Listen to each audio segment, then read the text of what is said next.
Hello, Mr. Chairman. Can you hear us? I can. Got my Good. cup of tea. I'm ready for the meeting. All right. Because he is on Zoom and asked me to, I am filling in for Chris. So we will call to order the December 8th meeting of the Town of New Canaan Affordable Housing Committee. First, we do roll call. Chair Chris Wilson. Here. Krista Nielsen. Here. Hillary Ormond. Here. Bill Perrett. Here. Bob Strong. Here. Michael Sweeney. Here. Jeff Williams, not able to make it tonight. Maria Weingarten. Here. Jane Williams. We have circulated the minutes. Oh, by the way, here are agendas for those of you who don't have them. Of the October 20th meeting, are there any changes anybody saw we need to make? I'll make a motion to accept them. Thank you. And a second. I'll second. All in favor? Aye. Aye. Great. We have a couple of guests coming tonight, I believe. We'll see. But first, why don't we turn it over to you, Krista, if there's anything for the project subcommittee to report? Yeah, we have some updates. So the project subcommittee held a meeting on November 10th, and that was our first meeting with Amenta Emma, which is the architecture firm that we've engaged with to study the 3 different parking lots that we're looking at for affordable housing for a project in 2032. I think it was a pretty good meeting. We had a full house. We went through each of the 3 sites and basically talked about the existing conditions, the opportunities and challenges that each site presents with. And Amenta Emma had done their homework. They've received a lot of background documentation from the town, from Tiger and the Department of Public Works on past parking structures, past development plans for each of the sites. So they've got a lot to go on. They'd also already done a site walk of the sites with the different town departments. So they had a lot of input from there as well. So then basically our meeting was to give them sort of our thoughts on the sites. And from here, things are that right now they're working on 2 different site plans for each of the 3 sites. So they will come back to us now with some proposals about what is possible on each of these sites. And so a couple of things I wanted to, we don't have to do this right now, but okay, let me ask a question first. Do we have a meeting scheduled for 2026 yet for the full committee? Or do we do that in January? Not that I know of. Do we, Chris? No, I mean we will stick to the second Monday of every month, but I just have to look at if there's any dates that are affected by holidays. I will circulate a proposed schedule, but the next meeting will be the second Monday of Okay, the month of January. which I think is January 12th. So Yes. the subcommittee, I'd like the subcommittee to meet in January to go over this work with Amenta Emma. We don't have to pick a date right now, but we could either, I'll send out something after this meeting. We could either meet prior to the full committee meeting, if that's more convenient for everyone to squeeze it into one night, or we can try a different night during that month. But I do want to get back to Amenta Emma with a proposed date so that they have a target deadline for their work. And then the other piece I wanted to just throw out there and get your guys' feedback on is once we have these site plans from Amenta Emma, it's my opinion that we need to take some public input on the different options they provide us with. I mean, obviously we'll have an opinion as a subcommittee and probably as an overall committee, but I think that it would behoove us to hear or at least give the public an opportunity to give us feedback. Obviously, they're welcome to come to the meetings and do that. That's always an option. But I was thinking of something a little more robust, perhaps like an online survey where we could show each of these alternatives and have a series of questions to obtain some pretty definitive or more kind of contained feedback from the public. So I just wanted to throw that out there and get your ideas about whether you like that or if you have other ideas of how we should get feedback, Mr. Chairman. So first, I'd say if anybody did not attend the subcommittee meeting or has not seen the video, it's worth watching the video. I thought it was a really good session and gave me a good idea of what Amanda Emma was going to do and how they were approaching the sites and some of the restrictions of the sites in terms of neighboring uses, etc. In terms of outreach to the public, I think a survey is a great idea. I also think we probably need to have a town hall or two, Okay. where, outside of our meetings where we make it clear that we are soliciting public feedback. Okay.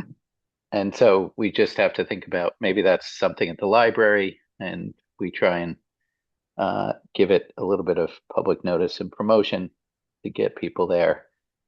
It links in with the survey and at that public forum or set of forums, whatever we decide, we can encourage people to participate in the survey. But I think it'd be good to offer people a chance for live Q&A as well. So a little bit fortuitous on that note, prior and kind of apart from what Amenta Emma's doing, the library had approached myself, and I've recruited Scott Hobbs and Sarah Carey to have a presentation, a conversation there on January 26th about the gist of it. We're still working on the actual nuts and bolts, but the gist of it is affordable housing in New Canaan and different pathways to get to the same end. So we'll look at the Burtis Avenue project as the first project in New Canaan to use inclusionary zoning and include affordable housing that way. And then we'll have Scott talk about what the Housing Authority's done with Canaan Parish. And then I wanted to end with kind of a promotion of here's what the Affordable Housing Committee is doing and looking for towards 2032. And I would be promoting the survey at the end of that. So it's not exclusively focused on this, but it's kind of it opens a door for this conversation a little bit. And so we could definitely plan to have that. And then if we wanted to follow up with something that's exclusively about the 3 sites, we could do that as well. I would just caution on the surveys, like you have to be specific, because a lot of times there's a lot of open-ended questions when it's like, well, everybody's for affordability and everybody's for these grand topics, but the idea that how you do that and the detail that you're putting in the question is going to be really important. Yeah, and I mean, before we put anything out, I would definitely draft some things up and have the subcommittee and or the entire committee give me feedback, because I agree with you. The way you phrase the questions kind of leads the answer that you're going to get. And so we want to make sure we're doing it, I think, in as neutral a way as possible so that we're getting honest feedback and not.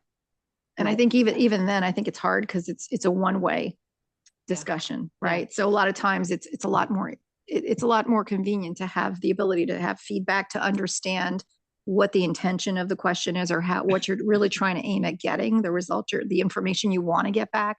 And sometimes if you have it in a discussion, it's almost easier sometimes to get more rich feedback, I think, sometimes than what a survey can provide. But They probably appeal to different people. Yeah. So Yeah, maybe we can do both. We can have some sort of forum where we, get people to actively participate and provide feedback. And there's different ways you can do that. I was a little worried that the online survey could prevent people who aren't as familiar with the internet from using it. So obviously doing something in person might get that demographic that you may not get online. Although I will say we did a survey with our POCD last year for the Planning and Zoning Commission, and we got, I don't remember what the number was, but like a huge response, like maybe 500,000 responses or something really quite substantial. So we were able to reach a lot of people. who are we getting responses from? We don't have 500,000 people in our town. You mean for individual questions? No, you're right. It wasn't that. You're right. It wasn't that big a number. Sorry. No, I was just I was thinking, gonna say maybe like you a meant 12%. I was gonna say response rate, 10% which response rate. is- Okay. which 10 to 12% response Yeah. rate, which was All right. pretty Couple robust thousand for a people. Okay. survey. So 2 questions. Did you say January 26th is current thinking? January 26th is the date for this library. And so just refresh my memory, when do we get input from the various town bodies in this process? Before that session, after that session? So my thought process is we're going to go through this process with Amenta Emma. Obviously, you have people here representing other town bodies, so hopefully, as needed, we're providing feedback to them, but it would really be after we, as a committee, come to a conclusion on which of these sites, based on public feedback and our own experience, we think is a good option. And then we'd be going to the elected officials with a recommendation. Yeah, I think the Board of Selectmen are looking for a recommendation from this committee, and they ultimately make the final decision. But that recommendation, if it's based on feedback from the public, is going to have more weight than if it's just the 9 of us. Yeah, and I mean, I'm thinking that we'll give the elected officials some sort of written report with like, here's how we landed at this recommendation, but here's the other comments we heard on the other ones, so that if they choose that our recommendation is not the preferred recommendation, they have other data to go on. You know, when we talked about the sites, I know that Can you turn your mic on so Chris can hear you? I can hear him. Oh, good. Okay, sorry. All right. when you're we good. talk, Pushing hard. what I was pushing, thanks. When we talk about when we talked about the sites, the 3 sites we're going to look at, I remember on the Lumberyard, there was a question of how that fits into a much larger picture mosaic of that particular part of town. And so, and I think my recollection is we talked about that sort of would come later on. And I'm just not sure how you present a conclusion without having a bigger picture. I mean, And I'm not suggesting that's going to be a conclusion. I'm just not sure how we get to that. I think we have to see what Emma comes back with. The subcommittee, I thought in the meeting, made it pretty clear that of the 3 sites, well, that one and Locust Avenue were most appropriate for mixed use development. Obviously, we're not asking them to tell us how much commercial should be on there versus residential. So I guess we just have to see what they come back with and then push back as needed if we feel like that's not the highest and best use of the site. Krista, to that point, in terms of the process, it feels like January 26th is going to be very tight, especially in, not for what you're doing that day anyway, but Right. to try to combine that with an open forum for. Oh yeah, I wasn't Listen to trying, I them. wouldn't Okay, do great. them both at Yeah. once. That would almost, if we were thinking 2-ish public information sessions, that Yeah. could kind of be the teaser, the preview, and then, Right. please see our survey, please come out on X date for a session specifically. Right. On this is what I was thinking. So You're much more knowledgeable than I am, but wouldn't somebody in town have a grand perspective on what the land in that area should highest and best use would be? And how do we square that with the recommendation from the consultants, which, consultants are great. I was one for myself for a long period of time, but sometimes they don't always come up with the right answer. I mean, in my understanding, the most recent document we would have is the 2024 POCD, which doesn't really envision a different future than what currently exists at the Lumberyard site, because the town has not put forth a vision of anything different at the Lumberyard site. So we are leading that charge, I guess I would say. Okay. I think you identify an issue that inevitably is going to come up with any recommendation around the Lumberyard lot. So, I think that's just one of the considerations we'll have to take into account as we consider the sites. Yeah, and I think obviously town officials are welcome and encouraged to come and participate in any public sessions that we have. So to the extent that anybody does have an opinion or some plan or some idea, that would be welcomed, as they're members of the public and residents here and people who really know how everything works. So I would encourage their participation in the whole process. Secondly, budget season's coming up. The Board of Selectmen is putting together their budget now, as far as I know, and then it will go to the Board of Finance and then to Town Council, where we vote very beginning of April. If there's any ask that that this committee might have, we should get that to the Board of Selectmen as soon as Tucker, possible. yeah, get it to Tucker. Yeah, so just so that we're not playing catch up during the process or have to do some sort of special appropriation. It's just easier if we budget for that. So that would be the next fiscal year starting in July. So if we envision that we might need some additional funding, that's something that, especially Yeah. particularly for, I guess the survey would come out of this budget for this year, but If there's anything beyond that, we should ask for it sooner rather than later. But yeah, I would encourage if there are thoughts about how any three of those lots should be used, preserved, or otherwise, I would encourage any town official. Well, to- who is it in town? You know, I mean, I know if it's a corporation, I know who's charged with coming forward with a vision, right? CEO. Who is it in town in situations like this I mean, which body? Is it the town council? Is it the Board of Finance? Is it the Board of Selectmen? I mean, who is it that has a vision for or perspective on like what's going on? I think it's all of the above. All I of the think above. it's something, and it's something, as you know, not saying that the lumberyard's going to be the project, but anything that we propose is going to have to go through planning and zoning, I would assume.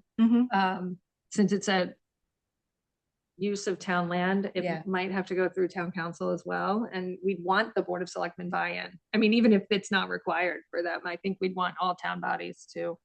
And there's going to be funding, and housing authority will need to weigh in. And so Should we not ask them or maybe ask the consultants to interview them so we have that perspective?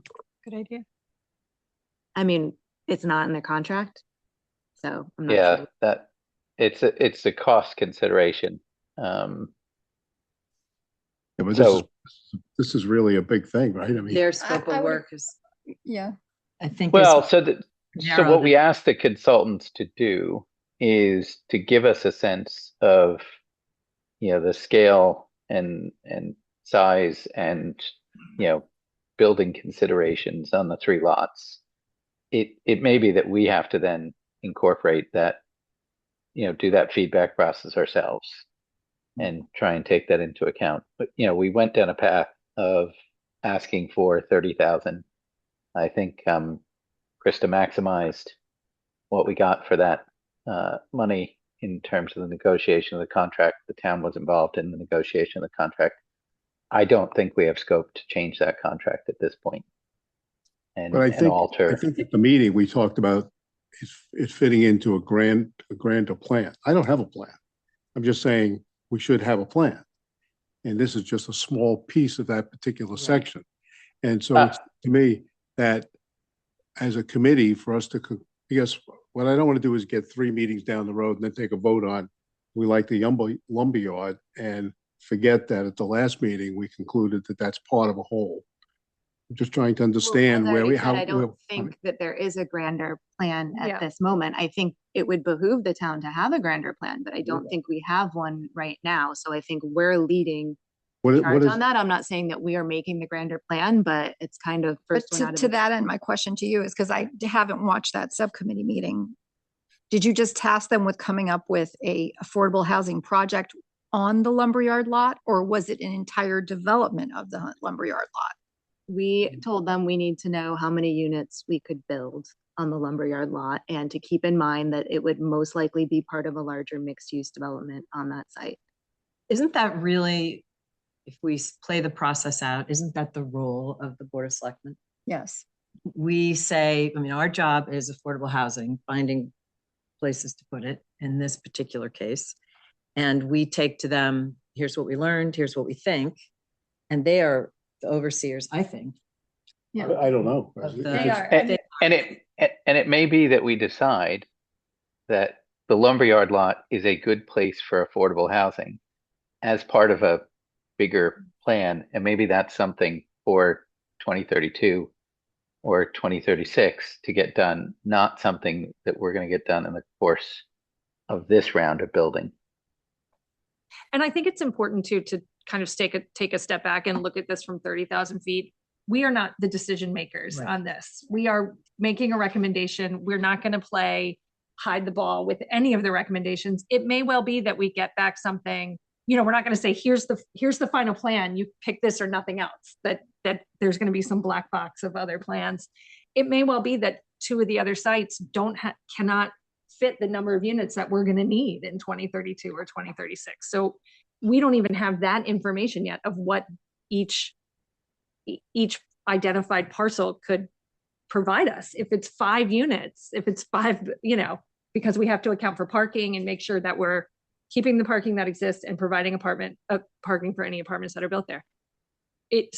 the lumberyard might be outrageously expensive to develop, that something beyond the scope of what we would even conceive of. So we're getting a little ahead of ourselves by saying it's going to be this and it needs to be mixed use and we need to have a grand plan. We're not even close to that. And that's not what No. Amenta Emma is. But I guess my thought would be that it's not our role to say how much of that should be affordable versus not.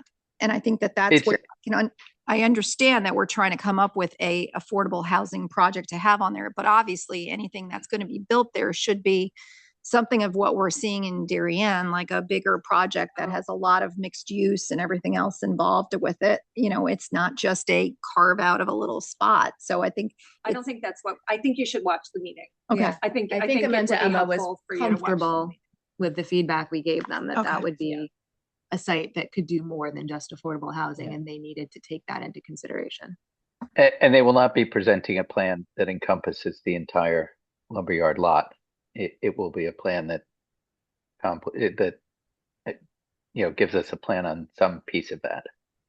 But I guess that's I my suspect. point is like, is that really within our purview to like try to dictate how much of something should be related to affordable when we have to consider the entire, the town and the selectmen, to your point, have to consider the entire space and what's the highest and best use for it. So that may be the reason why the lumberyard lot is not the one we select.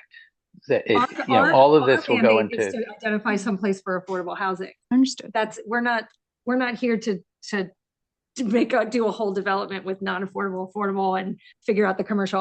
Our mandate is to figure out how to meet 830G requirements. So I don't know, And- like, we don't have any and- plans yet from Amenta Emma. So I think we all need to like pump the brakes a little bit and just see Yeah. what we get. in And after January. we And- talk to and- Tom, it may be moot anyway. And this may be the spur to have a plan for that broader plan, and maybe the affordable housing comes at a later time when that plan is better developed. And let's not forget, right now it's a parking lot, guys. It's Yeah. not, I would argue it's not the best use of that property either. And it's kind of like in the middle of town, and so we can't let perfect be the enemy of really good. And if that's the best identifiable spot to build a density of affordable housing that might meet a lot of requirements that Hartford is now getting at us with transit oriented development and all of this other stuff, like that, we have to consider that. And again, we're just making the recommendation. We have no ultimate authority over anything that gets approved. So I think we should just see what comes and take it from there. But I think we've identified 3 really good pieces of land that are different size, that can do different things. So I'm really excited to see what they do with that. Okay, I think- So my line of thinking on this is that, for me, it'd be important that the entire committee is aligned with the recommendation. Yeah. Rather than being, 6-5 or 4, whatever, okay? Mhm. And so I'm just trying to think ahead, always think with the end in mind. Yep.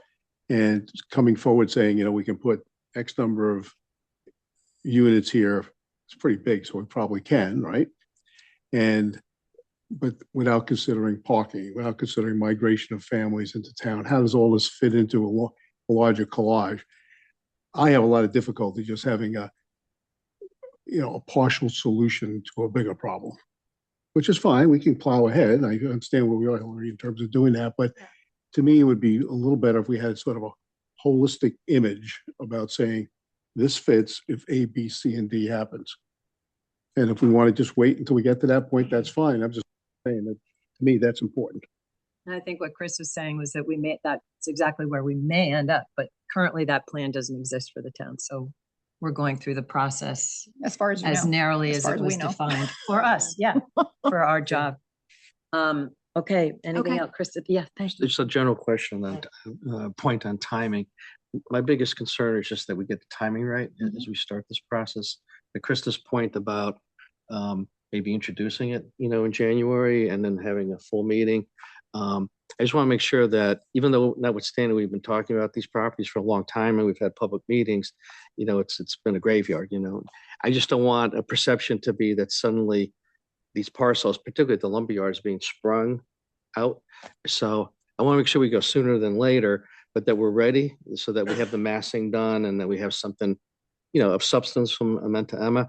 So how we get that timing right, I think that's just really important. That the perception doesn't end up being what's an opposite of reality, but perception can be reality, where people think that, where did this come from? Even though we've been talking about it for a year now.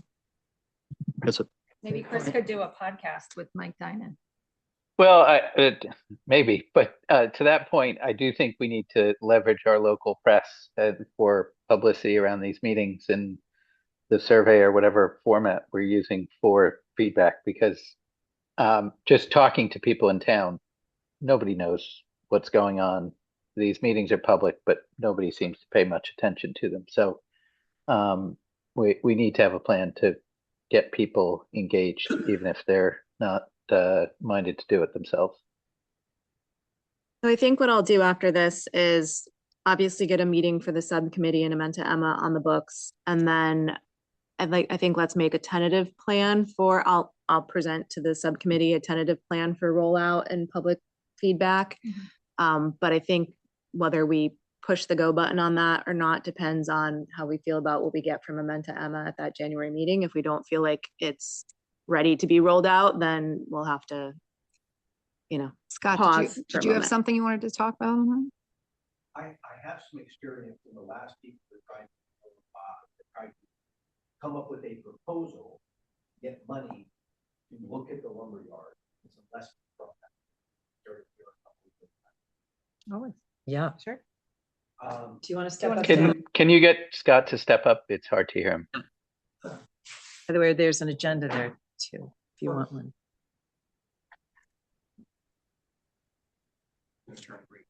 It will. There we Yeah, go. You have to touch it just right. Exactly. So sorry, Scott Hobbs, Affordable Housing Commission, West Road. So it was probably about 12 years ago.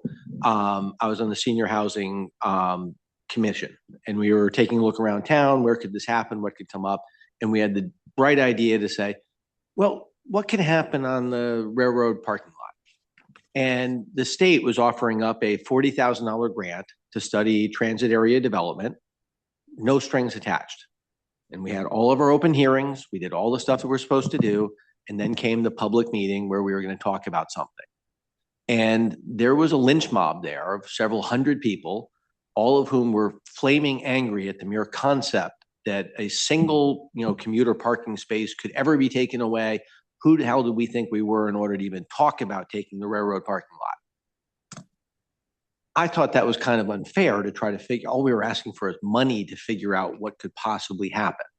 A lesson from that was, number one, anything talking about the lumberyard parking lot, I would highly suggest that you want to say that there will not be one, the only way to develop that would be to make sure we would never lose one commuter parking space. Yes. And you should lead with that every single time you talk about it and go over stuff. I would also suggest that this is like one of the last pieces of like developable New Canaan land. And I think that 99% of the people would say we absolutely have to develop that.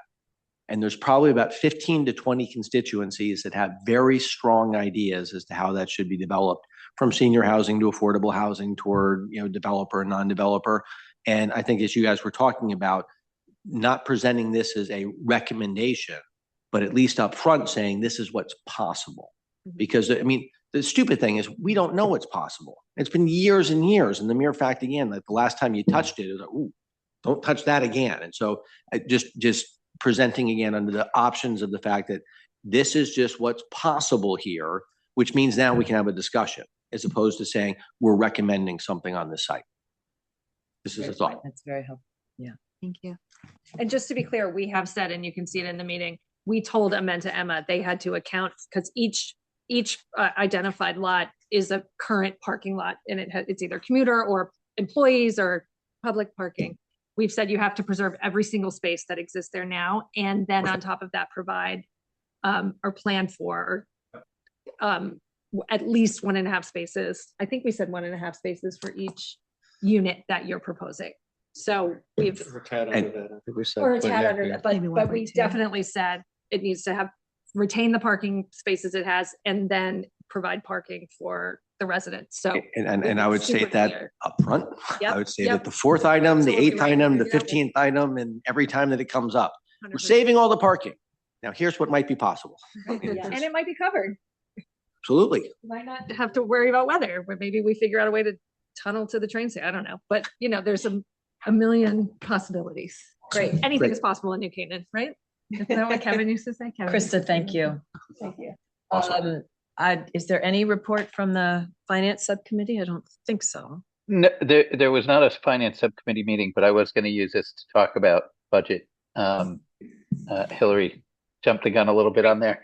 But you know, I did get an outreach from the first selectman's office asking us to think about what we needed for next fiscal year. It's a little bit hard to work this out mathematically, as we don't know exactly what we're going to be doing, but I do think we want to put something on the table, as you know, likely to be money for further development of whatever plan we're going with. So I just wanted to get thoughts on the ask there and make a decision as to what we are going to request budget wise from the first selectman's office. So I'd have to think a little more about this and maybe get some feedback from Amenta Emma, but I could definitely see us, if all goes well, needing money for more architectural work to further develop wherever we land. But I have no idea what that number looks like. So that's why I need a little time, but I can get to you, back to you. Yeah, I mean, in architecture, they talk about design as stage 1, stage 2, stage 3, stage 4.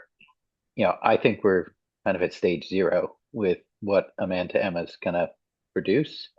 And we will really need to do a lot of design work to get that to a place where we can even, you know, present any sort of details to the public on what it will look like. Yeah, I agree. Okay, thank you. So moving on to our honored guests. Talking to you. Both of you. First of all, Representative O'Day, thank you for being here today. Thank you for having me. And you've provided us with a bunch of paper that we really are interested to hear your thoughts and talk a bit about. I understand the bill was ceremonially, is that the right word, signed today, but officially signed the day before Thanksgiving. Yes. So talk to us about it. The So- housing bill. What you have there is unfortunately, I left the full bill printed in my printer. But what you have there is an OLR analysis, the first thing I handed out, of the 95-page or so bill. And I'm going to go through a little bit of the summary, but the second thing I handed you was my proposed bill that I think I got a number of my colleagues on the side of the aisle, including the governor and the majority leader, interested in at least hearing about this next session. And basically what that bill it's morphed into is it's a right of first refusal on any 830G proposal that's filed into the town or any town. But and basically what that means is if a builder comes in, as we have seen, the last time any private entity built any affordable housing in New Canaan was Avalon, which we just bought.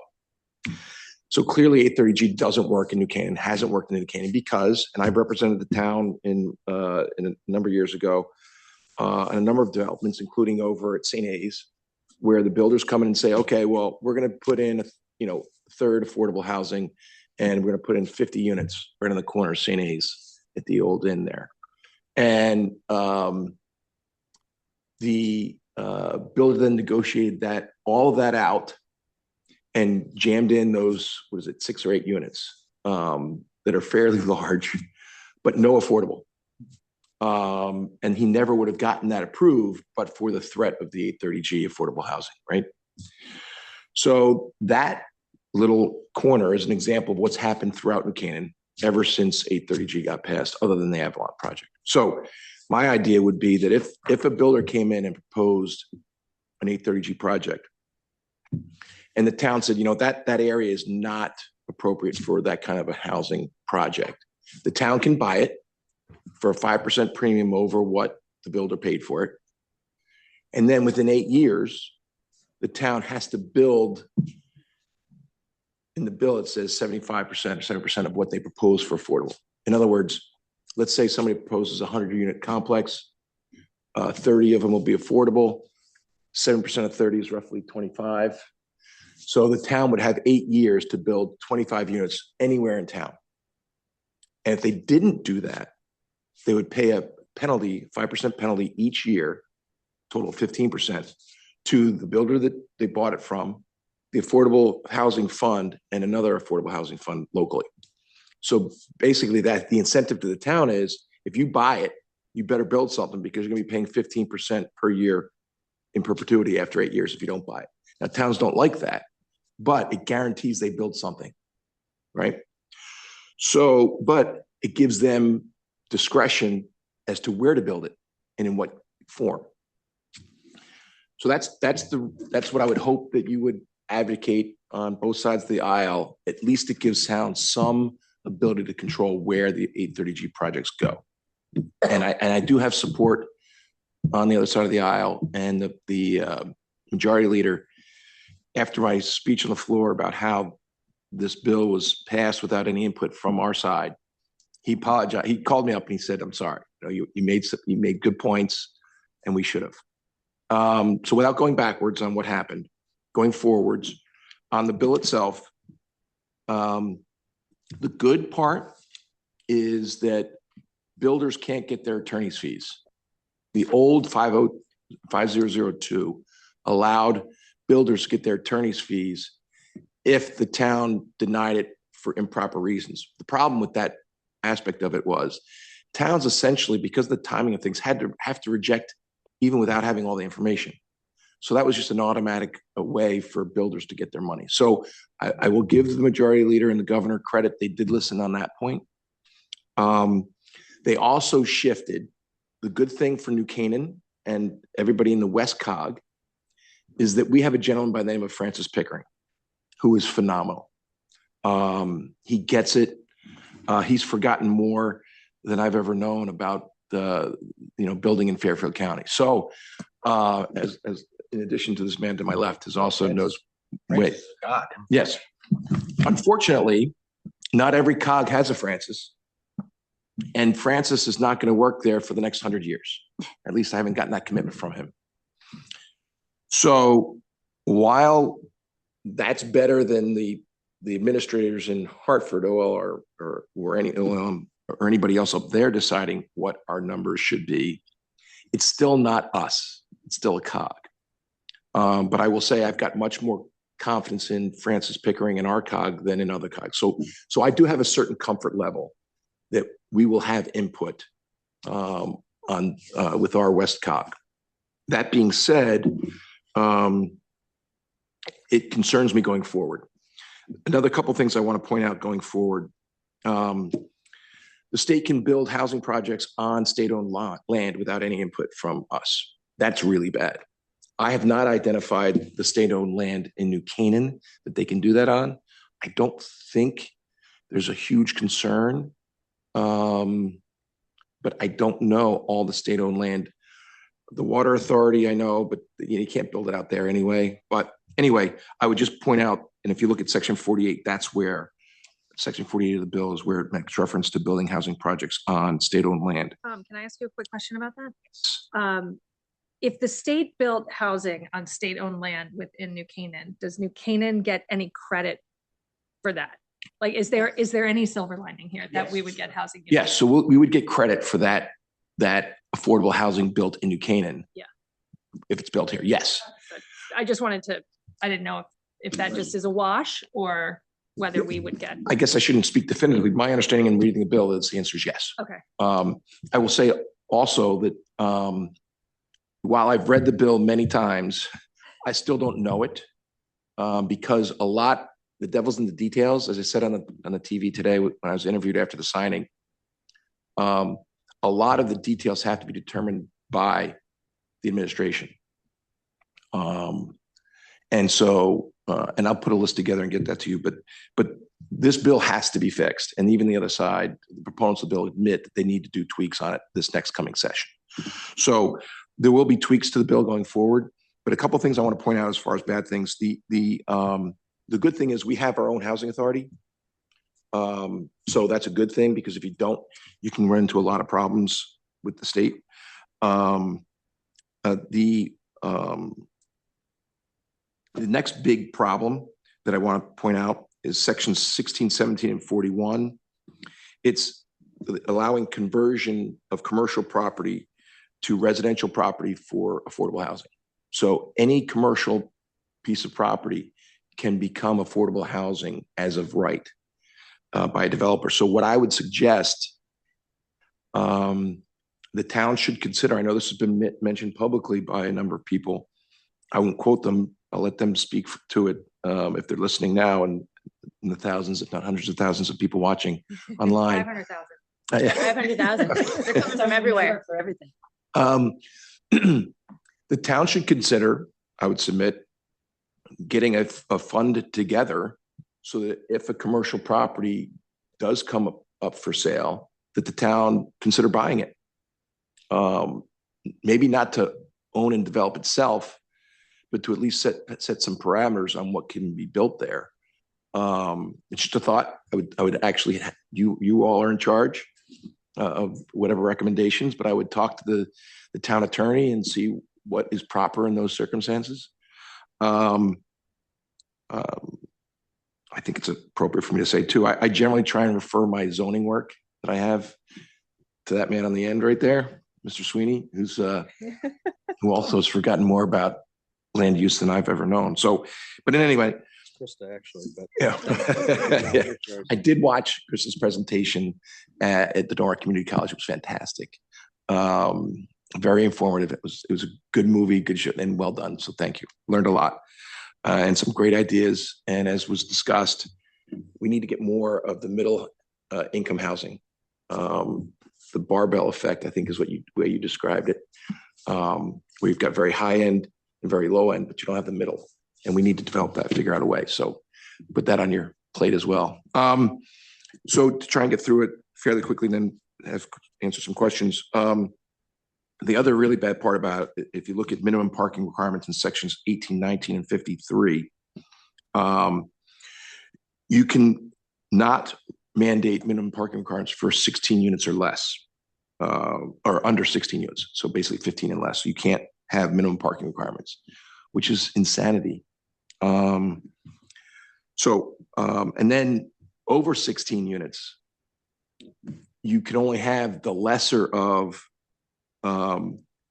what the developer's parking needs assessment was, or what the town's requirements are, whatever's lower for parking needs. Well, guess what's going to be lower? The developer's parking needs assessment is going to be lower. I'm just guessing. Anyway, the fair share or housing growth planning, which is what I talked about with our COG, I'm less concerned in the short term, but huge concerns in the long term. And then if we didn't want to go by the COG, we could develop our own. And if we didn't get our own, we have to go by whatever the state says. So don't do whatever the state says. So, I would work with the COG. I think with Francis's direction, we can come up with a better number than what would happen with the state, but still be very concerned about those sections. It's 4 through 6, 41, and 51 to 53 is the fair share component that was so objectionable in the original 5002, but now was knocked down to the COGs and the towns if they get it approved. So I would spend some time on that for future references, and working with the COG. Tom, can you say those section numbers again? Sure. Sections 4 through 6, 41, and 51 to 53 are essentially the housing growth planning sections, the fair share sections. So Tom, how do they come up with again, so can COG say, look, we don't need any more? Can COG say New Canaan needs to provide another 10,000 units? Is it blank? So that's being developed. I will tell you exactly. Good thing they left off a minor detail like that. No, so right now, the way it reads, the COG has a lot of has ability to basically make a recommendation, and it's going to be bought into. So right now, the COG has the power. Okay. So the parameters by which the COG has to follow are being developed, but I'm comfortable. Well, I shouldn't say it that way. I'm confident that our cog with Francis leading the way will be reasonable in its assessments because it knows our communities. A technical thing under the cog. How is Francis there and who else works with him and how does anyone, so is the cog literally Francis or is No. it? The cog is each town has their rep. selectmen, their Okay. first selectman or mayors is Yep. part of it. And then they basically appoint, there's representation for each town. And then the cog has their own employees like Francis. I think you probably know Maria better than me, but how many, our West cog has Francis and one Oh, I don't know how many people there are. There are 19 other municipalities. municipalities, yes, but as far as employees of the cog, there's a handful. I don't know all of them and I should, I apologize. But Francis is the one that would take the lead on developing this. So, but I mean, in theory, and this would not happen, but if all 19 got together and said, yep, we're perfect on affordable housing. As it's written today, that would be fine. If they did an analysis, they're not going to be able to come up with that. That answer is not possible under this current legislation. And because I will concede it's not fine. Like we do, but to your point, I don't think it's possible, but theoretically, maybe. Okay. On that too. Yep. So there's a build out analysis that all the cogs would be responsible for, and they're looking at developable land. They're going to have a lot of things that they're looking at from the bottom. I would call it the bottom up, saying, okay, what can a town reasonably do based on their sewer, town water, developable land, all those other things. And they're going to come up with numbers for every town. But the challenge that I will say is that also in this bill is that the state is going to come up with a number, and it's an arbitrary based on housing need, based on cost burden, and like just vague things that we were hoping to get away from on this version of the bill, and we didn't. So the state OPM, Office of Policy Management, is going to come up with a full number. They're then going to divide that between the 9 cogs. And what they haven't explained is what happens if our town says we've done our analysis and our build out analysis and we have X. And all of these 19 towns add up their X. And if they don't equal what that regional allocation was, what happens then? And nobody's answered that question. There is no answer to that question. And during the debate on the floor, we were making that exact argument, and the proponents of the bill conceded that hasn't been decided yet. If you can justify your number as come up from the cog, then OPM theoretically is supposed to accept that number if it's justified by the cog. That was their answer in the debate. Is the number we're talking about the number of additional housing units required or the number of additional affordable housing units required? Essentially both. It's the affordable. Frankly, the answer is on the affordable. It's the number of affordable units. Theoretically, they're going to take into account how many more additional units can be built, and then of those, what do you propose there should be affordable? And at what level? Exactly, at what level? At 30%. So when we talk about the fact that we've built at 60 and 80% is what at 830G tells us to do, they're going to be coming up with numbers for at 30%, which again is very low income level, 0 to 30,000 or something like very low income levels, versus 30% of the median income level, and 50% are the ones that they're going to then make decisions on as to how many of those units. And again, there's no clarity as well on funding, because as we know, when you're building at those levels, there is no planet under where that pencils out on any project where if it's at 30% of your affordability of median income, that it's ever going to pencil out. So unless you have significant funding resources provided to every municipality in Connecticut, those units, I don't see those units ever getting built. The Soviets found this policy making very effective during their time.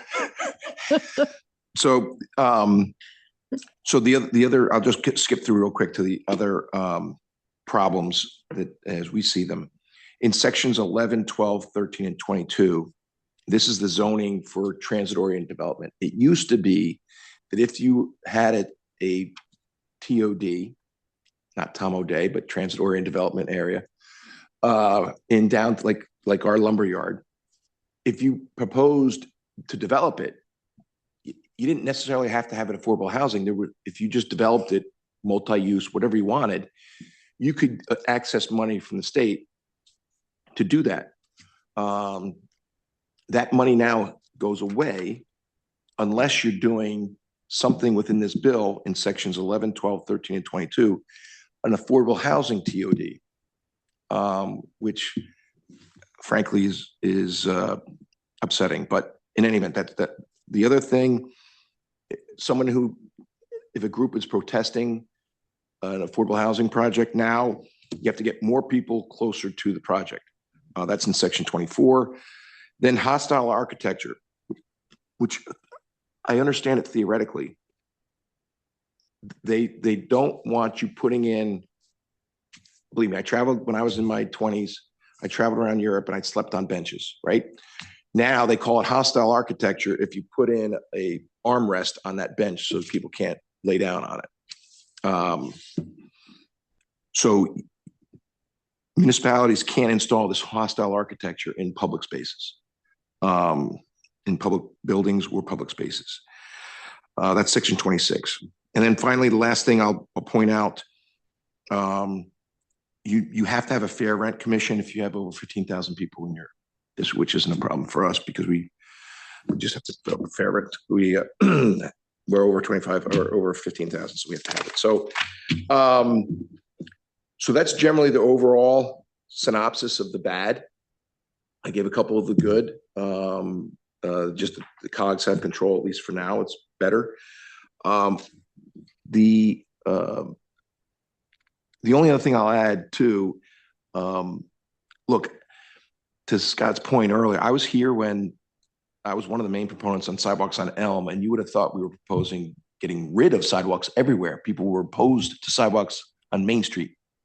Hello, McFly, that's ridiculous.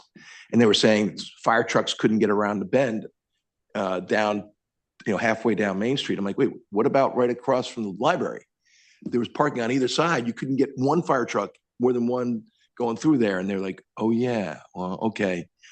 So in any event, when we looked at multiple uses for the lumberyard, I agree with you, Hillary, that is not the highest and best use by any stretch. But you would have thought we proposed, I mean, an ice skating rink at Waveney. No. It would have been easier to propose burning down town hall than putting a structure on to get money to look at putting a structure. It was 12 years ago. It was unbelievable. I just opened my mouth and started saying, well, and it was the anger. Anyway, I will say get out in front of it is the best, but I agree. Look, I have my own ideas. I'll come and talk when I have my own ideas on how to handle it. But I just appreciate all your work, and times your salary by 1. I'll cover it. Yeah, perfect. Happy to answer any questions. I know we've had this conversation before, but it's still not square in my head. This fair share stuff. So we still have 10% of our housing stock in order to not be subject to 830G, but fair share is something different and on top of that. Correct. Good. You reminded me something I needed to say. The really bad thing for New Canaan in and of itself is be careful on the plan, the moratoriums. You are not eligible for moratorium if you don't have a plan that's approved by either your COG, either the COG plan, your own plan, or the state approved plan. That should be the highlight and number one priority for us, because we have spent 70-something million dollars on Avalon to roll that out to make sure we can get the next moratorium. And one of the bills that I'm going to propose is that, and we were one of the first towns to have a moratorium. We were one of the first towns to have a second, and we're going to have a third, and we're going to be the first, I think, to a fourth and maybe even a fifth. So that would be the number one priority if I was working in your shoes, recommending that we make sure we stay out in advance on the plan to make sure we can get the moratorium going forward. So the fair share plan that we have to work with WestCog to figure out the allocations, and that is separate and apart, and we're still under an obligation to do an 830J plan. Is that? No, 830Js are gone now. So no 830J. So, and this, is there any overlap between what we previously had to do for 830J, or is this, There's more requirements, okay. and I think they're still working out the details. And when will we have clarity on the details? I don't know how it works, how the state legislature. We're going to try and get clarification, obviously, soon in the 2026 session, because we're going to be having hearings on improvements, corrections, fixes to this bill, Okay. 8002. So hopefully between now and February session, this is a short session coming up in February, we're going to have more clarity on this as of January, February 1 timeframe. And that clarity comes from the governor's administration, or does it come from legislators? Not legislators. It'll come from the governor, the executive branch, and the housing authority, the housing OPM, and the housing is going to tell us they're working together on coming up with that That's clarity. helpful to know. Yes. Timing. The one thing I will say is they did put a ceiling on how high the affordable requirement could be. So it's as in 5,002, it said that no municipality should have an allocation greater than 20% of its housing stock. Thank God for that. Right? So, yeah, I know, Might right? as well make it 100%. I mean, but Without even knowing the percentage that they want, affordable. Yeah. yeah, so the key here is though, for the moratorium is focusing in on that and having our town attorney delve into that. And the other thing I'll say is, so we're not going to have the fair, whatever it is, these units that were, whatever the allocation. Housing growth plan. Okay, the housing growth plan and the amount of fair shares. We're not going to have to decide those, I think, until 2029 is when our region is going to be responsible for having Correct. our individual. Westcog is one of the numbers. last ones to have to do it. They split them in two. So some were due in 2028, some are Yep. due in 2029. We luckily are the later one, and we have 3 large cities. So it's good that they pushed it back for an extra year. And that's when sorry to interrupt, that's when the plan is due, not when we would have to deliver you. No, Okay, I no, just when the wanna clarify plan is that. due, there's Okay. no clarity on. We definitely have time on the plan. Okay. So by the time ours is due, we're gonna have clarity. We should have clarity on it. The challenge is that unless we have a plan that's approved, we cannot go for a future moratorium. How's that going to work in 2028? Right. 2029. Well, no, No, we're but we're due in up- No, 2028. 2028.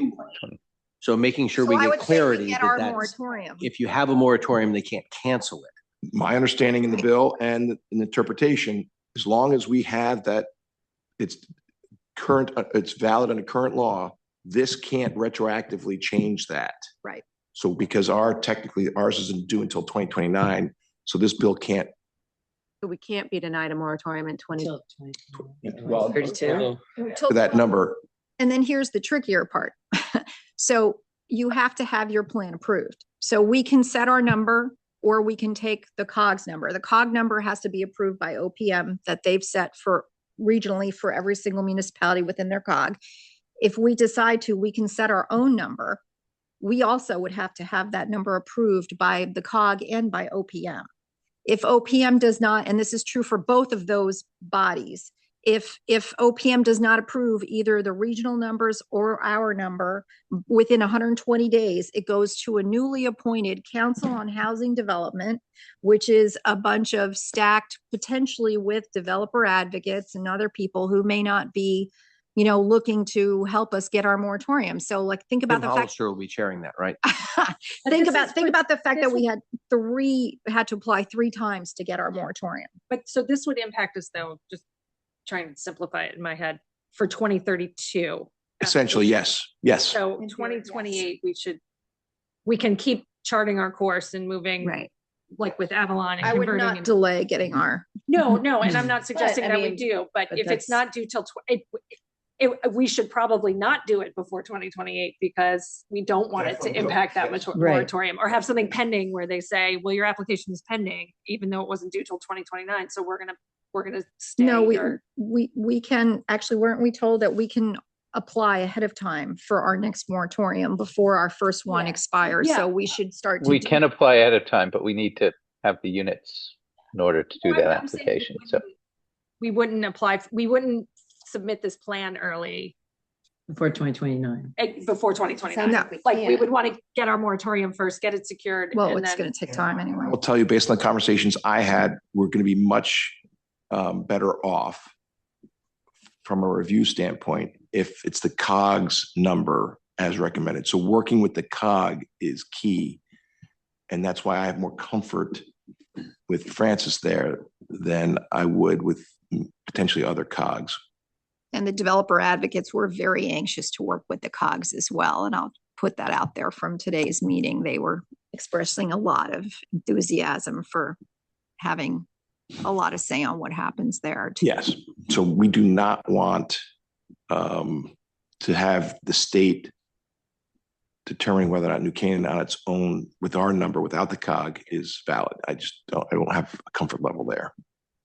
But I mean, if we're talking about one of these 3 sites that we're looking at right now, having units in service in 2030 by 2032 for a moratorium in 2032, we will be spending money pretty significantly by 2029, hoping that Maybe. we get this plan approved. Maybe, yeah, I mean, it's all up in the air, but I'm just saying it's not far enough away from the Right. deadline that we won't be deep into And potential. right now, they're not saying that you have to build it. They're only saying that you have to plan for it. You have to have a plan that's been approved. Plan to allow for development.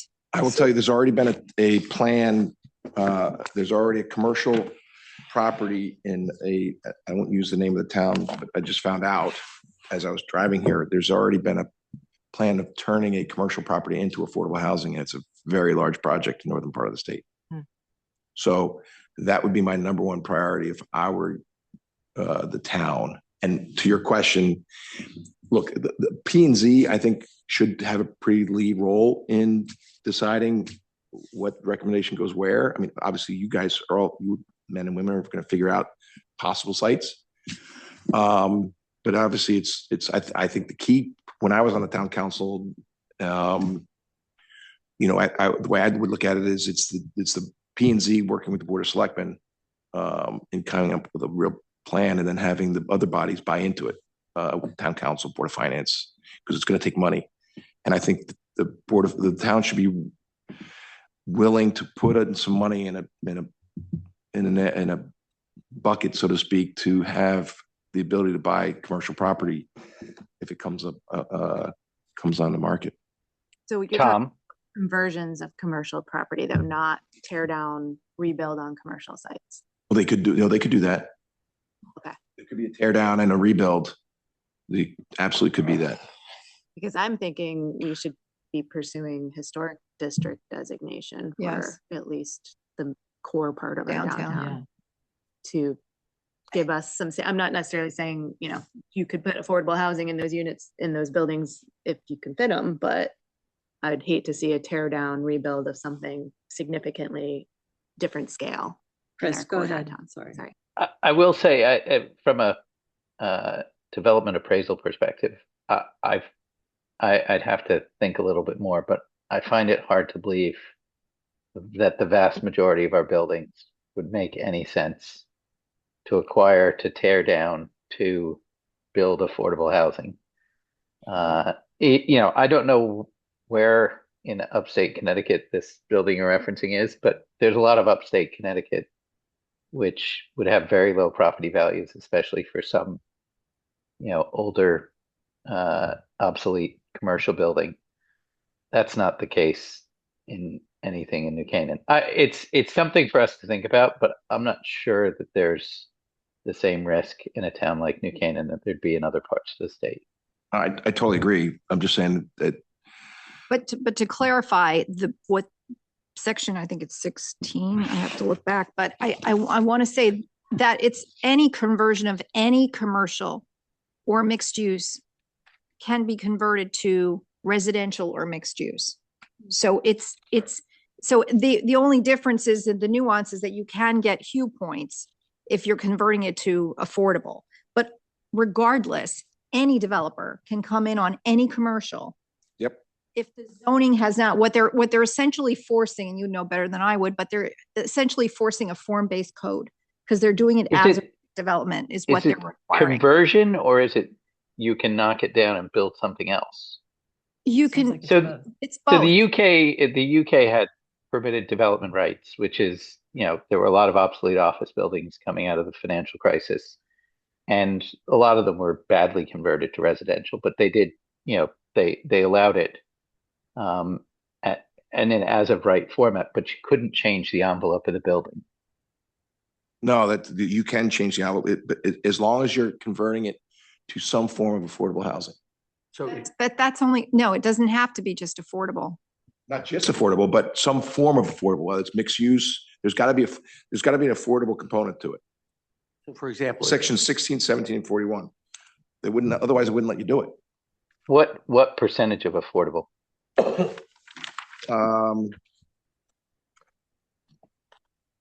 mean, thinking of an example, you sit there and go, okay, well, the racket club. Develop it as they want. It's up to 9 units. So if you take it with, think about our downtown. So if you think about our downtown, up to 9 units can be converted from, as Yes. of right, from commercial to residential or mixed use. So we would have to change our thing to protect our downtown commercial areas, is what at least 169 Strong has been telling everyone. Is we would need to make sure that we protect our main floor and maybe even the second floor to be commercial.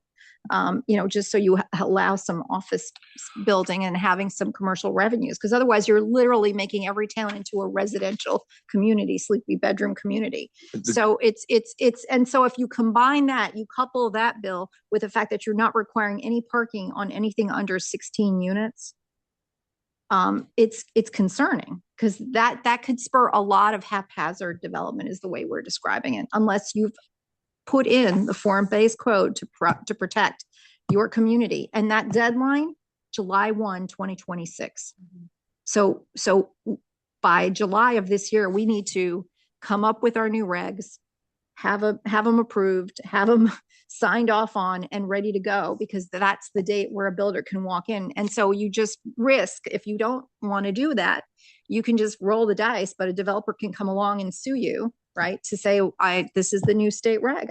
I'm following state law, and your laws, local laws are void. And it's not just low end affordable, it's middle. So it literally says, if you look at page 41 of what I handed you, Mhm. it gives you the summary of what the middle use or middle housing developments can be.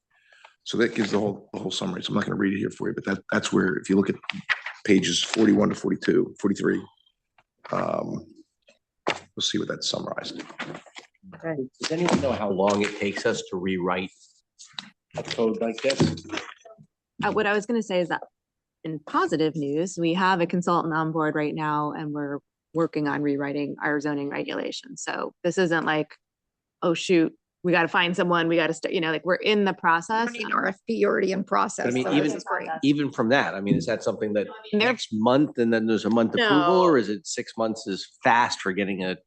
I mean, the time, it will be tight, but it's not unreasonable. And I'm also wondering, as we're having this conversation, I haven't had this conversation with anyone else, but if we roll out parts of it at a time, so that That's what I suggested to Deanna. Take the Yeah. biggest threat and move down. if the biggest threat is to the commercial Address parking. areas, then Right. let's start with commercial and then follow up with other sections. And so regarding parking, the bill has an error, which I found. At 16 units, you can't require any parking whatsoever. At above 16, it's either the lesser of that one space for a studio or a 1-bedroom, 2 spaces for a 2-bedroom plus, or a study, right? Underneath That the developer pays for. that the developer is buying. They're buying their number. Anyway, below that, so that was for above 16, so over 16 units. The next part of the bill says under 16 units, so it doesn't ever address 16. So under 16 units, you have a carve out for a traffic mitigation area, 8% that you can carve out where you can protect. So again, this is something that as a town, our planning and zoning is going to have to decide where that traffic mitigation is, and just, it has to be contiguous. It could be up to 2 different sections of 4% of our town. And then you would have to then, allocate that as a safe area where you can require that same parking that it has for over 16. Anything else outside that 8%, no parking can be required. But you can put in areas where you can't have winter, you would have to put up signs to say no parking in the winter overnight just because of snow related issues, concerns, and that would somehow prompt developers to consider the fact that they may need to offer parking. So what's insulting about that bill is, sorry, then I'll shut up, but the last part of it that's really frustrating is that there's nothing that says that that's going to be affordable. It just means it's going to cost less to a developer. There's nothing that was tied to it to say you have to have X% affordable forever for whatever reason. So it's frustrating. I will say the middle income, the Hugh points for the middle income is a good thing. That is a good thing. This says, this is interesting because this says When you say this, 17 unit. If you go to page 44, general rule for developments, the title says 16 or fewer units, but then it says in the fourth line, fewer than 17 units. And then the next one says at least 17 units. So that would seem to clarify that. I'd refer to 16. the actual bill. Yeah, no, I agree. I would have to, because the header is different than what's in the body of because that would seem to reconcile that. They admitted but- in the discussion of the bill Okay. that they have to fix it, that it's Okay. a drafting error. yes. Okay. So something tells me we're going to be talking about this a lot. If the group of you and talking with the consultant see other mistakes with it, Mhm. let us know, because I do have, be it as much as it is, I do have the ear of the majority leader promising me to listen going forward. So would love to take whatever input you all have. And again, I really do appreciate all your work. My last comment is just say some prayers for Laszlo Papp, who is the reason why we have our fee and it was the reason why our town looks the way it does. He was so instrumental. He's in Stanford Hospital, so give him his prayers. We think he's getting better. I was going to try and visit him today, but I got a little bit of a cold, so I didn't want to go in. But just prayers for Laszlo and his family. Thank you. Thank you very much. Thank you, Tom. And anybody wants coffee on me, I'm happy to buy, and I appreciate it. Thank you. Thank you. So Scott, On that happy news. formally, we are introducing Scott Hobbs, the head of our very own housing authority. Where does this leave you? Well, it's just so frustrating, of course, for everybody, because these are all long-term issues that require long-term planning, and to sit there and say that, okay, we're going to make commitments and, turn everything upside down in order to do a plan and make something happen that may not help or may actually even hurt us. I mean, who knows? So, I think for the short term, it appears that we don't really have a change in strategy being that sometime in 2027, we'll figure out how many units we actually need. Right now we have a couple coming online over at Burtis. If CARP were to do his full development, we don't need any units. If nothing else happens, we've got to convert somewhere in the neighborhood of, say, 20 some odd units. The conversion of those units, in very rough terms, we're talking in the neighborhood of, let's say, $6 to $8 million in order to convert the AMI units into SMI units. That's just what At the Riverwood. reduction. Pardon? At At Riverwood? Riverwood, correct. Can you say those numbers again, Scott? Let's say $6 to $8 million. It's dependent on our bond financing has some very weird requirements on it that we just can't just pay down affordable debt. There's other things we have to do with it. So obviously, in general terms, we'll essentially be paying down subordinate debt in order to convert the units over from AMI to SMI. And that can happen relatively quickly, but we'll be keeping an eye on it throughout 2026. We'll be watching into 2027 as to where it's going. We'll have to actually change out some tenants and do moves, but it shouldn't be anything that's too dramatic for our tenant base or hopefully for everybody involved. Housing Authority may have some money it can contribute. In general, the town probably will end up having to contribute at least most of that money to make that conversion. But that's quick, which is Can good. we use the Affordable Housing Trust Fund? No, sorry. We were very surprised under Riverwood that, the Affordable Housing Trust Fund can't be used to acquire housing for affordable housing. You're like, what? And that's actually the law on the thing. You're like, I can't believe this. I don't think that we can use that funds. There won't be enough there The reality is that, of course, everything's fungible. And so if we can use it, great. If we can't use it, then that will go toward the other affordable housing things. And I've taken affordable housing down to uncomfortably low balances before. I don't sleep as well when we have uncomfortably low balances. I've done that too many times. So I prefer that, again, that we don't stress the housing authority overly in order to contribute. And how is the occupancy at Riverwood right now? And We're in a much better spot. It's taken us almost a year to get back up into the mid 90s.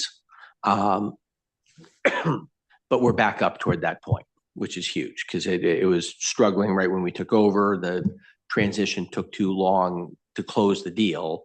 So essentially Avalon kind of gave up managing and we couldn't manage. We couldn't even talk to anybody about stuff. And so we lost more tenants than we wanted to.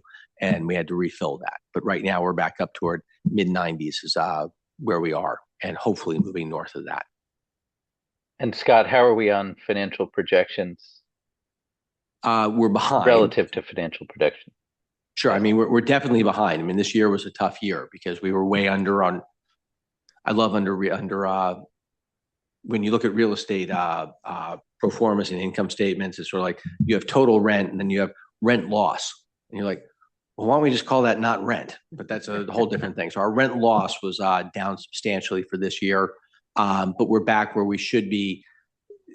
It takes another month or two with all of the incentives and other things that happens, but we should be back at least under positive cash flow at this point. And hopefully, again, we'll pick up a little bit further and with a couple little rent increases. And we've also had increased maintenance. Not terribly surprising is that, sure enough, the units are older, still very nice, still works well, but you do get a disproportionate number of things that have a 15 to 20 year lifespan that start failing right about now. And we're putting in more of those. questions for Scott? So as of now, there is no affordable in there, right? You know, we've just converted over the first 21 units to Okay. 80% AMI. And your plan is to take them to 80% SMI. Our plan is for whatever we need to do, we will then drop that again to 80% AMI for the moratorium.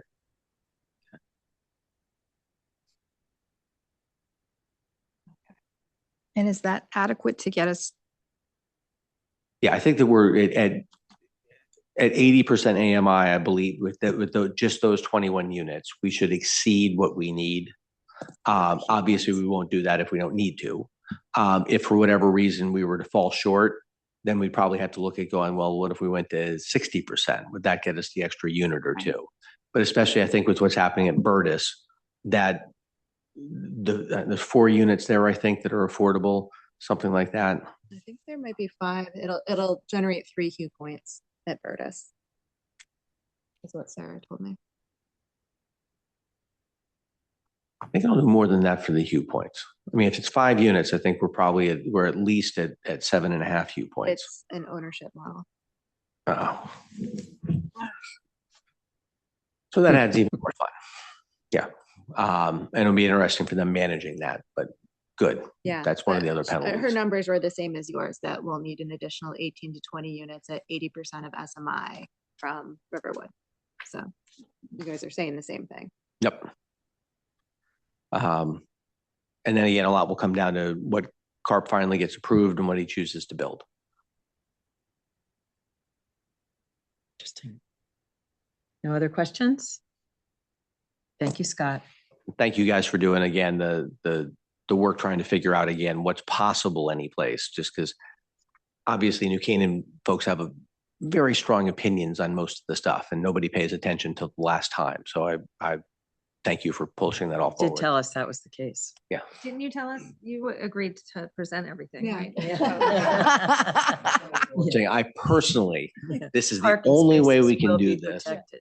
No, Figure out a place to put a permit rate, let me know. Yeah. I know of a great place to put a permit, but it's not very fun. development on top of the lumberyard, there'll be a perfect spot for a ring. Right? I know that. Yeah, a roof rink. Love it. That'll be the way to get the endowment for it. So that'll be even better. Awesome. Well, thank you guys. Krista, I think we're transitioning over Thank to you so your much. update. Yeah, thank you so much, Scott. You may want to, Krista's going to give us the latest update on where we are in case we need. Yeah, so, 8:30 I mean, GY. Scott kind of covered most of it, but as it stands, we still will need 150 Q points for a 2028 moratorium. That's the same as the prior moratorium. We have 74 units at Canaan Parish, or 74 Q points, sorry, at Canaan Parish to use from Canaan Parish, 46.5 Q points to use from Millport. And we should get 3 Q points from Bertus once it's constructed, which will hopefully they'll have a CO by 2027. So that leads us with needing 26.5 more points for 2028 moratorium, which we should be able to get from 18 to 20 units at 80% of SMI at Riverwood. So the numbers haven't really changed. We just need $6 to $8 million to convert them. Yeah. I'm gonna check my couch when I get home. That point on parking, no. when we, Affordable housing gets the $6 to $8 million. You can give it to him. Well, actually, we do need to give it to him. Yeah. We're To the second in housing line. fund, yes. If you find more than 6 to 8 million. Oh, okay. Cool. when, I'm when you in guys talked to Amenta, did you talk about keeping the parking? Yes. Okay. That's part of it. That was like, Yeah. I'm gonna go listen now. Sorry, I haven't Yeah. had a chance to hear. yeah. At each of the 3 locations. Yeah. Scott, or anybody else, what is the, so all these different units that can be built, we were over 16, under 16, the parking and everything. So for our town, 2035, what's the solution for that? Because if you take a look at some parts of town right now, we're experiencing what lack of parking does to us, right? So what's the solution? Well, there is a governing factor that ultimately a developer has to rent and sell their units. So at a certain point, it doesn't work and nobody's going to buy or do it without having a use for parking space. But the first 2, 3, 4, 5 actors can do that. And I mean, one of the things we found at Millport, we were too tight on our parking and we ended up doing 1.1. And the reality is we kind of 1.5 would have been a much better type number. And so, I mean, we're short parking and the town's worked with us in order to make it work for the residents, and there's overflow and it puts strain on the residents. In downtown, again, at a certain point, the first person in doing it, people will figure it out. The second person, there's probably enough parking, folks will figure it out. Somewhere, development 3 through 10, there's not going to be enough parking and it'll really trash everything. And I think the only solution under those cases is the town has to do a municipal lot. And so do you deck the, I'm dating myself, the old Breslow's parking lot, the Morse Court parking lot? The railroad yard has to get it. The center school lot has to get decked. And we have to provide more municipal parking. And that's probably the only way to deal with if you don't make the developers do it, the town has to do it. And we would have to allow overnight parking in our parking lots. Well, that's a little bit what I was getting at, is that someone said earlier, put up no parking during the snow season, whatever the case may be. That's only going to last a day, right? Till someone sues us. So, but as a person, high income, middle income, low income, doesn't matter. If you have an apartment, you have to walk 7 blocks for your parking lot, no parking space. That doesn't work either. The other answer, which of course, this has been the answer for the last 25 years and hasn't quite come true, is you end up with a Waymo or driverless cars. And the reality is if you can reliably, step outside and have a car come pick you up and drop you off right at the door, that's huge. We're not there yet. Someday we will be. So, I mean, in the long term, that may solve issues, but we're not there. There's not a lot of Waymo in Connecticut at the moment. But fundamentally, short term, it's a parking lot. Yeah. And essentially, what this does is it subsidizes parking for developers, the cost of parking for developers. So Without and something in it's on the exchange. backs of residents because it obviously comes out of your local Mhm. property taxes. I mean, I would posit there's a third solution, but probably not very plausible, which is that we work on some sort of localized transit Oh my God. option, whether it's a That I went down to Norotan when they did the tour walking through and just sort of showing the development. And it was people had a lot of slogans of which I could have torn anyone apart, but let's say that this was not a group that wanted to be torn apart under this. So I chose wisely to stay quiet on it. But Duff was actually there. And I mean, I brought up, it's like, I brought some of this up, but it more cemented in my mind later. You know, Norotan is the right place for this type of development. It's turned out very nicely. We'll see how it works when they finish it, because there's still one more piece. And I mean, my daughter actually works down there, and it is, you know, every parking space is taken, every one of them. And so what happens again when this last piece comes together and somebody's only supposed to have one car and they have two, or somebody needs an aide, or somebody has a cleaning person, or somebody has something else. And as long as there's one spare parking space, it works. The moment you're one short, then the anger level goes up. Who can happen? But for the transit side, you know, what would it take for New Canaan to have a functioning, you know, mass transit? I mean, we have to double or triple in That would be Mm-hmm. size. incredibly. And it's the same for any one of our communities. You're sitting there, it's like, okay, Darienne's right Have to along the probably be strip. done regionally. Correct. I mean, and Darien, it works along the post road where you can actually have mass transit. The stuff can come together. You're like New Canaan, Ridgefield, Wilton, Easton, Reading, et cetera, et cetera, et cetera. It's like, we'll never, I mean, sorry, I don't want to be around when we actually can do an effective mass transit. I mean, it'll be awful. Just, I mean, so awful. It's beyond It'd be cheaper comprehension. to build a parking lot than just to do that. It will. And again, hopefully the And it's driverless just, if you cars. look at Stanford as well, North Stanford, they used to have buses going up there, but they're not The efficient. ridership. The ridership is not Right. there. And again, you're never going to have the mass of ridership here that you can sustain Yeah. to afford a transit like that. Yeah, I mean, I think it depends on where you're looking at putting. I could see something on 123 connecting down to Norwalk. I could see some sort of hop on, hop off trolley situation, just going to the sort of the main points, or the tourists, the Glass House, Grace Farms, whatever, hitting the high points. It's just something that we've talked about, particularly when we have institutional applications come before planning and zoning, and parking is always an issue with the neighbors and the number of cars going in and out. And it's like, okay, well, the Glass House parks off-site and they shuttle people in. Like, how long before we eventually have everyone park off-site and have some sort of shuttle that goes to the main attractions in town? I don't know if it's financially feasible ever, but it's just something that's come up. Yeah, I just go back to one of my favorite movies, Singles, where people just love their cars. People really like having, right now, it's, and I love mass transit, and I loved the New York City subway when I lived there. We also had a car in the city, and we would walk 7 blocks to get our car when we needed it. But like cars in Connecticut in the winter, I can't imagine. I just can't wrap my head around not having one. And it doesn't mean we couldn't do something simple like a trolley, or even, you know, that goes around, and Or even a get about on steroids. Yeah. kind of Yeah. thing, you know. but people just love their Jeff Speck cars. didn't think we needed them. And Yeah, and we've proven that remote lots in New Canaan, I mean, we have the lumberyard.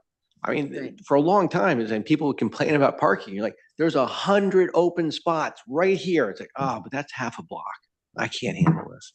And I do wonder with like Waymos, you know, I've got 2 big dogs I love to go hiking with. Does Waymo allow me to take my 2 big wet dogs into the car in order to get someplace? Probably not.